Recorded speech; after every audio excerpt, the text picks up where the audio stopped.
السلام عليكم، مرحبا بكم على القناة. كنتمنى هذا الفيديو يلقاكم في احسن الاحوال. اليوم جبت لكم حلقة يوم الخميس من مسلسل الامانة. في هذه الحلقة غنشوفوا مجموعة من الاحداث الشيقة، من بينها ان يمان غيكتشف بان العامة عالية كتخطط باش تزوجو معها، اللي كتظن بانها غتزوجو عروسة اخرى ماشي هي. يمان ما غيخبر معها بحتى حاجة باش يخليها تحس بالغيرة تجاهه.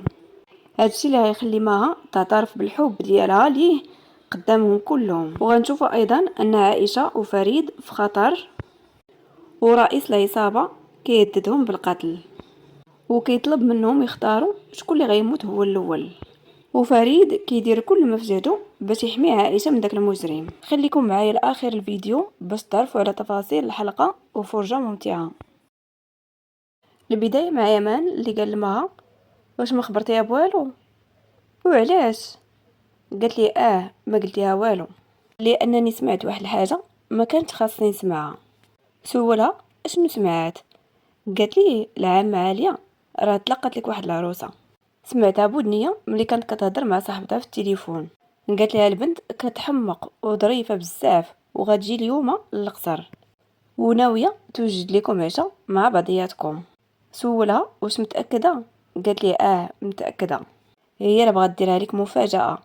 قال لي انا ما بغيت حتى مفاجاه، غنمشي نهضر معاها دابا. قالت لي عندك ديرها لانها غظن انني كنت كنتصنت ليها.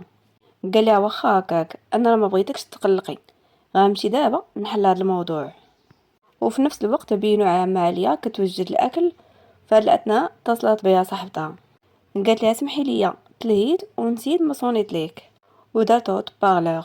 غتقول لها صاحبتها الصراحه جاني الفضول شكون هي هاد البنت؟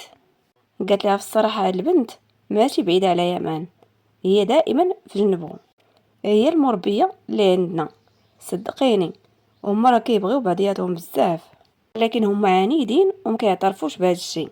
لهذا السبب غنخليهم يتعشاو مع بعضياتهم بوحدهم، يقدروا يفتحوا قلوبهم ويعترفوا بكل شيء. ويمان كان واقف حدا الباب وكيتصنت ليها وكيقول معناتو ماها فهمت كل شيء غلط، هي كتغير عليا، انا عارف اشنو غندير. طلع لعندها المكتب، قالت لي واش سولتي العامه عاليه؟ باش جاوباتك؟ وهو غير مغوبش. سولاتو علاش مغوبش؟ قالت لي اكيد العامه عاليه تاع الصباط، انا كنت متوقعه هادشي. قال لي للاسف انا ما قدرت نقول لها حتى كلمه. ما قدرتش، خفت لا تقلق مني، هي بغات غير تفرح بيا وصافي. قالت لي ايوا اشنو غيوقع دابا؟ قال لها ما غيوقع والو، غتجي تضيف عندنا وغتعشى معانا وغنجلس انا وياها بوحدنا وغنفهمها بان الموضوع ماشي انا اللي اقترحته. حشومه عمتي عرضت على البنت وانا قهرها. قالت لي هادشي كيعني انكم غتعشاو بوحدكم ومن بعد غتهضروا. قال لي بصح ياك انتي اصلا ما كنتيش باغياني نهضر معاها. قالت لي ما بغيتكش تهضر معاها، انا غنمشي دابا للغرفه ديالي، وبما انك عندك عراضه في الليل سير وجد راسك. قال لي عندك الحق، خاصني نوجد راسي من دابا. ما باينه فيها ما عجبهاش الحال وهي تخرج، وهي ما كيهضر غير بوحدو كيقول عانيت منك بزاف. ايوا خليك تعاني حتى انتي. ما مشات للغرفه ديالها وكتهضر غير بوحدها وكتقول ويلا كانت هاد البنت زوينه كيف ما قالت العامه عاليه، ويلا داك الهمجي غير شافها ونساني، بما انه قبل يشوفها اكيد غينساني. في مشهد اخر بينو ادريس في واحد القهوه حدا البحر وكيقول اليوم خاصها الموضوع يسالي. يلا ادريس ابليس ورينا الحداقه ديالك. فهاد الاثناء وصلت عنده اروى، جلست معاه، قالت لي كيف داير؟ قال لي دابا عاد وليت بخير لانك جالسه قدامي وكيشوف فيها، وهي حشمات وحضرات راسها. غيقول لها ما لقيتش فرصه باش نعرفك على نفسي، انا تزاديت وكبرت في اسطنبول في واحد الحي فقير، وللاسف نتيجه واحد الحادث خسرت با امي في نفس النهار، وهذا الشيء اللي وقع ليا في رجلي وفي يدي والجروح اللي في وجهي بسبب هذا الحادث. ومن بعد ولات اهم حاجه في حياتي هي اختي. كتعجبني القراءه وكيعجبني نتمشى وكيعجبوني المناظر الطبيعيه. هذه اكثر 3 هوايات كيعجبوني. مثلا دابا ما قادرش ننزل عينيا عليك، غتقول ليه انا خويا وكان عندي هو كل شيء. ودابا كنتسائل كون كان عايش كان غيوافق على هاد الفكره ولا غيكون ضدها. قال لها يا ريت كانت عندي فرصه باش نتعرف عليه، وشد ليها في يديها وتهربت منه. غيقول لها اشنو بان ليك نبقاو نخرجوا مره. قالت لي ما نقدرش نوعدك، انت عارف الوضع ديالي كيف داير. ادريس تعصب وكيهضر غير بوحدو، كيقول نص ساعه عادي وانا كنحذر فيك بركه من الفشوش. وهو انت يقول لها صافي ماشي مهم، معناته هذا اخر لقاء لينا. سولاتو علاش، قال لها ببساطه من بعد ما خسرت اختي اكتشفت انه ما كاين حتى حاجه تربطني بهذه المدينه. لهذا السبب فكرت انني نتحول لشي مدينه اخرى ونشري شي دار صغيره كتطلع على البحر. ما بقاش عندي شي حاجه تخليني نتمسك بهذه المدينه لحد اللحظه اللي شفتك فيها، لانك دخلتي لقلبي بدون اذن. كان الهدف ديالي انني نخلي هذه الصداقه تستمر وتطور احسن من هكا، ولكن اللي فهمت منك دابا انني كنحلم غير هكاك. معرفتك كانت شرف ليا. يلا بالسلامه. غتقول لي خليك وخلي الصداقه ديالنا حتى هي تستمر. انا موافقه على العرض اللي عرضتيه ليا، ولكن ما نقدرش نوعدك بشي حاجه اخرى. هادشي الا كان مناسب ليك. ادريس كيهضر غير بوحدو، كيقول واخيرا تحطي في الفخ. ومن بعد بينوا عائشه وفريد في واحد المستودع ورابط ليهم يديهم ورجليهم مع الكراسه. فريد غيقول لعائشه مال عينيك مغرغرين بالدموع، عمري ما شفتكم يسير عائشه مستسلمه بحال هكا. اشنو واقع ليك؟ قالت لي كيفاش اشنو واقع ليا؟ انا راه قريت مزيان الملف ديال هذا المجرم. بسبب المشاكل اللي بينه وبين المافيا الروسيه قطع ال5 د الروسيين ريوسهم بكل سهوله، وقتل 60 شخص لاسباب مختلفه. يعني هذا الموسخ قتال وما في قلبوش رحمه. جاو قال لها ايوا اشنو كيعني هذا الشيء؟ قالت لي واش باقي كتسولني؟ حنا دابا بين يدين هذا المريض النفسي وما عارفينش اشنو ناوي يدير فينا، وكنتسناو الموت. واش انت دابا عارف علاش كنبكي؟ كنتمنى تكون وصلاتك الفكره. قال لها ما عرفتش علاش كتعاودي ليا على واحد غريب وانتي خايفه. الا كان هذا قاطع الريوس ديال 5 ديال الاشخاص، انا راه محمق 500 بحالو ودخلت قدهم للحبس. ايوا بلا ما تهزيهم وما تطيحيش دوك الدموع. حنا غنفلتو منها وغنخليك تجمعي بعائلتك. ايوا ثقي فيا. غتقول ليه هاد المره ما غنفلتش بوحدي، حنا غنخرجوا من هنا بزوج. واش مفهوم؟ قال لها مفهوم. واش بغيتي نخرجوا من هنا ونكملوا المضاربه ديالنا؟ اصلا انت عزيز عليك تضاربي معايا، الحياه بلا بيا ما عندها حتى معنى. صافي واخا حنا غنخرجوا بزوج من هنا وما غاديش نخليك بوحدك. كننتقلوا عند فؤاد اللي قال نوفل خلينا نتفاهموا انا وياك. انا ساعدتك في موضوع زينه ودابا جا الدور ديالك باش تساعدني. بغيت نعرف علاش لعبت لهاد اللعبه. قال لي راه خبرتك من قبل، حنا درنا هكا باش ما تحسش بالذنب ملي تفارقنا. هادشي اللي قالت لي زينه باش ما تلومش نفسك لاننا تفارقنا بسببك. قال لي علاش كتعاود نفس الهضره اللي خبرتيني بها من قبل؟ الموضوع ماشي هكا، انا راه بوليسي وكنعرف الواحد الا كيكذب عليا. قال لي حتى انا خويا بغيت نعرف الحقيقه، ولكن بلا ما تهزم غنعرفوا الموضوع، وهكا غنكون رديت لك الخير اللي درتي فيا ونسدو على الموضوع. قال لي ايوا مزيان وغدير داكشي اللي طلبت منك. واش متفقين؟ قال لي متفقين. ومن بعد بينو نوفل وهو زينه في واحد الجرده. غتقول لي علاش طلبتي مني نجي لهنا؟ قال لي الصديقه ديالي شافتنا مع بعضياتنا وتخاس منا بسببك. ومن بعد شفت فؤاد، انت راه غير كتكذبي عليا، هو كاع ما مقلق مني وكاع ما فرق مع هذا الموضوع. قالت لي واش كتهضر بصح؟ قال لي بلا ما تكذبي عليا راه كلشي تفضح. علاش طلبتي مني اننا نتصرفوا انا وياك بحال الا كنبغيو بعضياتنا؟ اكيد مخبيه عليا شي حاجه. اشنو سبب هاد التمثيليه؟ خاصك تعاودي لي الحقيقه. وداير لك كتف ودنو وكيقول لي فؤاد برافو عليك، خاصك تضغط عليها، راه غتعاود ليك داكشي اللي مخبيه. زينه غتقول نوفل ما كاين والو. لا في الصراحه كاين، ولكن ما نقدرش نعاود ليك. قال لي واش انتي طلبتي مني المساعده وما بغيتيش تعاودي لي الحقيقه؟ انا راه من حقي نعرف، لانه بسببك تخاصمت مع الصديقه ديالي. غير عاودي ليا، انا راه ما غنخبر حتى واحد بهذا الشيء اللي غتعاودي ليا. قالت لي مادام الامر هكا غنعاود لك كلشي. السبب الحقيقي علاش درنا هذا الشيء كلشي هو انني كنبغي فؤاد، ولكن هو ما خصوش يعرف هذا الشيء. واش اتفقنا؟ فؤاد فرح بزاف ملي سمع الاعتراف ديال زينه. كنرجعوا عند فريد وعائشه اللي كيحاولوا يحلوا الحبل ولكن بدون نتيجه. فهاد الاثناء دخل عندهم داك المجرم ومع زوج من الرجال ديالو. قال لهم مرحبا بالكوميسير عائشه والكوميسير فريد. انا حتى اليوم قتلت ناس كتار، ولكن الصراحه كيعجبني بزاف نقتل البوليس، كنستمتع اكثر. غتقول لي عائشه الصراحه انت واحد موسخ. قال لها غنعتبرها مجامله، لانني عمري ما افتخرت بانني انسان راقي. يلا بغى يحط عليها يديه وهو انت يقول فريد بعد عليها. قال لها التصرف ما يمكنش ديرو مع مجرد زميله في الفريق. اصلا انا راه قريت الملف ديالكم، نتوما كنتو متزوجين من قبل. واحد من الاسئله اللي غنسولها لنفسي في هذا الوقت، شكون غنقتل هو الاول؟ والافضليه كتكون دائما للسيدات. غايقول لي فريد عندك تمسها هذا الحقير، قتلني انا وخليها هي. قال لي بغيتي تموت انت الاول، بغيتي نفجر لك راسك، واخا ما غاديش نحشمك.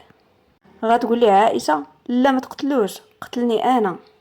غايقول لهم الصراحه الموضوع بدا كيزيان، نتوما بصح طلقتوا ولكن المشاعر ديالكم مازال ما ماتتش. نتوما غتموتوا قبل ما تموت المشاعر ديالكم. وغير كيضحك بحال شي حمق. المهم اللي كيبغي الاخر كتر من الثاني واللي كيعرف الاخر كتر من الثاني هو اللي غيفديه بروحه. غايقول لي فريد انا اللي كنعرفها اكثر، وبدا كيعاود ليه عليها. غتقول لي عائشه لا انا اللي كنعرفو اكثر، وبدات كتعاود ليه على فريد وعلى الصفات ديالو. غايقول لهم داك المجرم يلا كملوا، انا فرحان وانا كنسمعكم. غايقول لي فريد صافي بركه، هي اللي ما بغاتنيش وهي اللي سالت زواجنا. حاولت ندير شحال من حاجه باش نرجعوا مع بعضياتنا ولكن بدون نتيجه. حنا تطلقنا بسببها هي، انا كنبغيها اكثر مما هي كتبغيني. داك المجرم صفق عليه وقال لهم اللي فاز في المسابقه هو الكوميسير فريد، وطلب من دوك الرجال يديو عائشه. جروها وغير كتغوت وكتطلب منهم يخليوها وما يقتلوش فريد. داك المجرم نيش المسدس جهة فريد وقال لي بسلام عليك فريد بولوط. مشهد بينو يمان بدل حوايجو ودار الريحه. فهاد الاثناء جات عنده معها، قال لها واش بغيتي شي حاجه؟ غتقول لي واش البارفان هذا؟ واش تهرست ليك شي قرعه ديال الريحه؟ قال لها ايوا يجي عندي ضيف خاصني ضروري نهتم بنفسي. قالت لي وبدلتي حتى حوايجك؟ قال لها شفتك اليوم راد ليا البال مزيان. غتقول لي سمعني مزيان، واش كتظن انني حمقى؟ قال لها واش عزيز هو اللي علمك هاد الكلمه؟ قالت لي خويا هو اللي علمها ليا، انا راه ماشي حمقى. ايوا عندك تحقرني. قال لها لا ما غاديش نحقرك، ولكن ما عرفتش علاش معصبه لهاد الدرجه، شنو كاين؟ غتقول لي انت غتعشى معاها باش ما تحشمش عمتك. صافي انا فهمت هاد الشيء، ولكن سمعني مزيان، عندك تشوف ليها في عينيها وما تشوفش ليها حتى في وجهها، والا غنوريك وجهي الاخر. فهاد الاثناء عيطت لهم العمه عاليه. غايقول لها عمتي راه كتعيط، يمكن الضيفه ديالنا وصلات، حشومه نخليها بوحدها. الا بغيتي يلا معايا تسلمي عليها. نزل لتحت وهي نتبعو. العمه عاليه غتقول لهم حنا خارجين ندورو شويه، راه وجدت لكم الاكل راه هو في المطبخ. قال لها شكرا لكم وهما انت خرجوا. وما غير كتشوف في يمان وما فاهمه والو.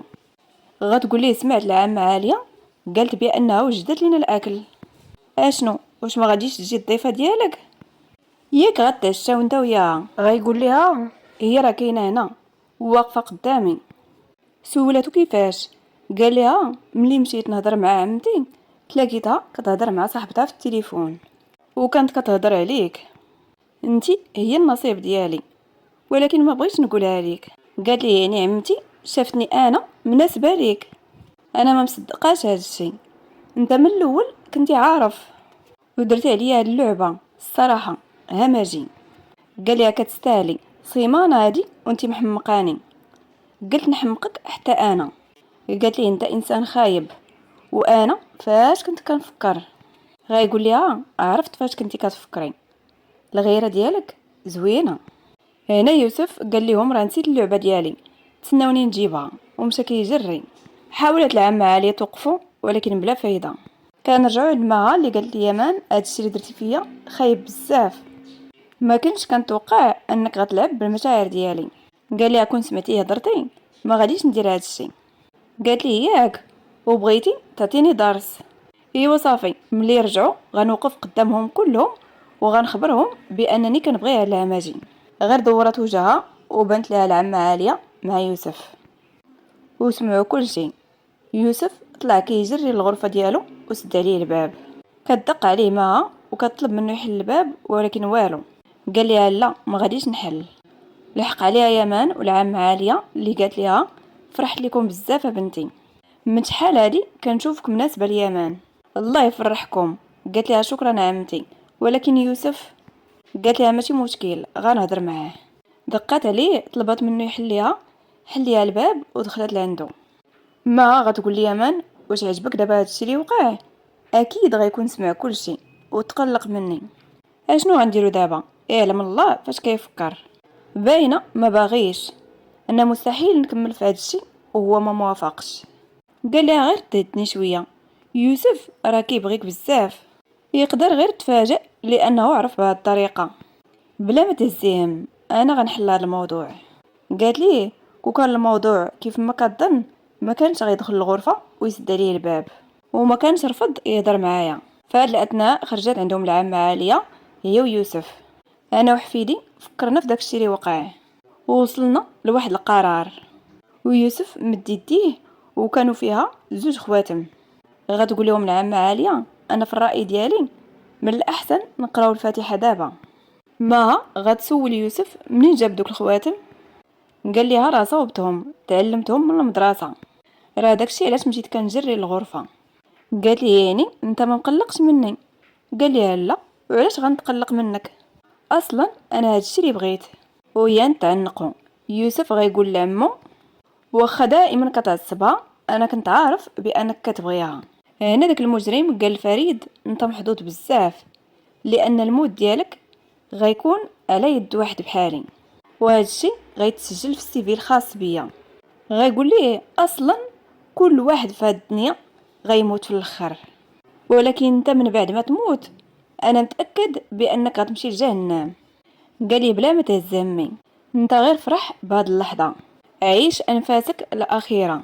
غيقول ليه عوض ما نعيش حقير بحالك عندي استعداد نعيش كانسان ونموت كانسان 1000 مره. الحقيرين بحالك كتكون نهايتهم خايبه. كنقول لك هذا الشيء عن تجربه، ايوا عندك تنسى. قال لي غير خلي هاد الهضره عندك ونيش المسدس على راسو. وبدا كيحسب غير وصل ل3. يلا بغا يتيري فريد وصوني ليه التليفون. جاوب قال لي واحد من الرجال ديالو عندي واحد الخبار ليك، في الاجتماع اللي غيكون غدا الشريك ديالك كيخطط انه يقتلك. اشنو نديرو؟ واش نتهجموا عليه ونقتلوه؟ قال لي لا، عندي فكره احسن من هادي. تسنى مني الخبار وعندك شي واحد يعرف بهذا الشيء وقطع معاه. غايقول لفريد اليوم هو النهار الحظ ديالك. يعني عوض ما تمشي للاخره دابا غتشارك غدا في واحد الاجتماع في بلاصتي. قال لي واش كتقدم لي عرض؟ صافي فهمتك، انت بغيتينا نكونوا شركه. قال لي تقريبا، ولكن شراكه لمده قصيره. هادو ما كيعرفونيش، داكشي علاش انت غتمشي للاجتماع على اساس انك انت هو انا، وطلع من النصيب ديالك انك تقتل شريكي. قال لي شكرا ما بغيتش. قال لي انت ما عندكش اختيار اخر، ضروري تنفذ هادشي اللي كنطلب منك لان البنت اللي كتبغيها بين يديا. هنا العمه عاليه قالت لمها ويمان الصراحه انا فرحت لكم بزاف. قالت لها مها واش بصح عمتي؟ قالت لها اكيد بنتي، انا ملي يلا جيت ما كنتش كنعرفك مزيان وكنتي دائما كديري المشاكل، ولكن من بعد وليت كنبغيك بحال بنتي. ويمان كيستاهل وحده بحالك، بنت ظريفه وكيعجبها دير الخير وكتضحي بنفسها على قبلو. ودابا من بعد ما كلشي ما عرف، من الاحسن نعجلو الامور ويكون الموضوع رسمي. غتقول لها مها ما فهمت والو. يمان نعت ليها بصبعو. مها كتكلم غير بوحدها كتقول هما كيهضروا على الزواج. يوسف ما كانش كيضحك. هما بغاونا نلبسوا الخواتم. يمان غيقول لمتو من الاحسن حتى من بعد نهضروا في هذا الموضوع. قالت لي واخا ولدي، في النهايه نتوما اللي عارفين الحاجه اللي مزيانه ليكم. الله يحميكم. وسلمت معاهم وعنقاتهم. كان هذا المشهد الاخير في هذه الحلقه. كنتمنى تنال الاعجاب ديالكم، وإلا عجبكم الفيديو كيف العاده شجعوني باللايك واشتراك في القناه، وشكرا لكم.